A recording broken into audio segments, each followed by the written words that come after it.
రుణమాఫీ ఎక్కడ పోయింది? రైతు భరోసాకి అతి లేదు గతి లేదు. అందుకే ఇవాళ కాంగ్రెస్ పార్టీ చేస్తున్న దివాలాకోరు రాజకీయం ఏదైతే ఉందో పార్టీ ఫిరాయింపుల విషయంలో దాన్ని జాతీయ స్థాయిలో ఎండగట్టడానికే ఢిల్లీకి వచ్చాం. వచ్చిన తర్వాత గత 3-4 రోజులుగా ఇక్కడ న్యాయ నిపుణులతో రాజ్యాంగ నిపుణులతో మా పార్టీ ఎంపీలు గౌరవనీయులు మాజీ మంత్రి హరీష్ రావు గారు నేను అందరం కూడా 5-6 కూడా కూర్చుని వారితో చర్చించిన తదుపరి మీకు కొన్ని విషయాలు కూడా నేను చెప్పాలి.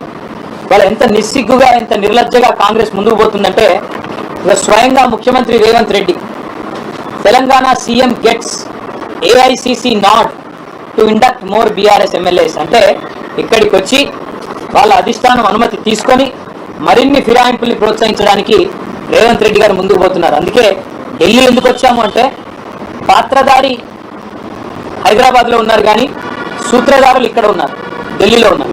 అందుకే ఢిల్లీకి వచ్చినాం. విచిత్రం ఏమంటే ఇదే కాంగ్రెస్ పార్టీ ఒకసారి కాదు, హిమాచల్ ప్రదేశ్లో వాళ్ళ 6 ఎమ్మెల్యేలు పార్టీ మారి బీజేపీకి రాజ్యసభ ఎన్నికల్లో ఓటేస్తే వారి మీద వేటేయండి అని సుప్రీంకోర్టును ఆశ్రయించింది ఇదే కాంగ్రెస్ పార్టీ. వారిని అనర్హులుగా ప్రకటించండి వెల్లుబెడుతున్నది ఇదే కాంగ్రెస్ పార్టీ.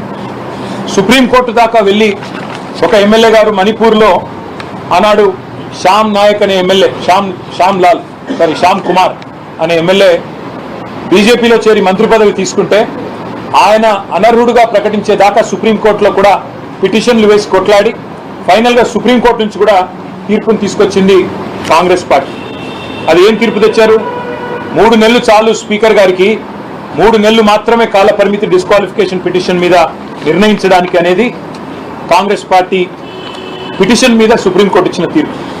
హర్యానాలో ఒక కాంగ్రెస్ ఎమ్మెల్యే కిరణ్ చౌదరి గారు బీజేపీలోకి పోతే అక్కడ స్పీకర్కు పిటిషన్ ఇచ్చారు, న్యాయ పోరాటం చేస్తున్నారు, వారిని అనర్హులుగా ప్రకటించాలని. మహారాష్ట్రలో కాంగ్రెస్ ఎమ్మెల్యేల మీద బీజేపీ పడితే అక్కడ ఏక్నాథ్ షిండే గారి శివసేన పడితే అక్కడ ప్రదేశ్ కాంగ్రెస్ కమిటీ అధ్యక్షుడు బాలాసాహెబ్ తొరాట్ గారు అంటారు, సామధాన భేద దండోపాయాలు ప్రయోగించి ఈ రాష్ట్ర ప్రభుత్వం మా ఎమ్మెల్యేలను గుంజుకుంటుందని చెప్తారు. ఇక రాహుల్ గాంధీ గారు అయితే మరింత విడ్డూరం. ఆయన గోవాలో తమ కాంగ్రెస్ పార్టీ అభ్యర్థులతో శపథాలు చేయించారు. మీరు గెలిస్తే ఎమ్మెల్యేలు అవుతే మేము రేపు పార్టీ మారము అని శపథాలు కూడా చేయించినారు. ఇక చెప్పుకుంటూ పోతే ఇంకా వింతలు విడ్డూరాలు చాలా ఉన్నాయి.